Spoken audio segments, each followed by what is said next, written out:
তাজমহলৰ ছবিখনি যেন স্মৃতিৰ সফুৰা মোৰ বাবে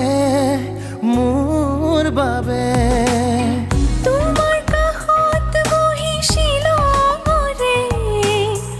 এটি সন্ধিয়া সপোন দেখো বাৰে বাৰে আঁকিছিলো সপোন তোমাৰ বাবে বিচাৰি আহাৰে মুঠি কিৰণ ঢালি দিবা